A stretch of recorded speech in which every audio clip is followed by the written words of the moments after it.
Intermittent fasting, that is the one diet change you can make that is extremely impactful for adherence. And I've found it extremely impactful myself. What are we talking about when I say intermittent fasting? I'm talking about you wake up in the morning and the first 5 to 6 hours of the day you don't eat anything. I recommend caffeine in that period of time. Me personally, I don't like coffee. I usually have a 0 sugar Monster. It's about 160 milligrams of caffeine. If you're waking up at 7 in the morning, you're not going to be eating until about midday, about 12, maybe 1 o'clock, so around lunchtime. And if you wake up a little bit later on, you're going to push it off even more. You have a relatively light first meal.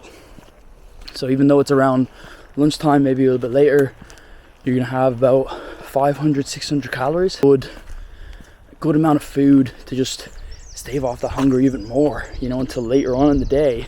When you have dinner, whatever time that is, a couple hours later, maybe it's 4 or 5 hours later, you're having dinner, then you can afford to have something larger. You can afford like a larger meal. For me, if I'm eating about 2,000 calories a day, I usually have 500 in that first meal, and then 1,000 calories for dinner, somewhere around 1,000 calories for dinner, maybe a little bit more. I can afford then, because I'm at 1,500 calories, afford to have like a sweet treat before bed, which I feel, if you can fit that into your diet, it's super helpful. It makes it feel like it's not even a diet. If I can have some chocolate before bed, or like, whatever, something sweet treat, whatever you like.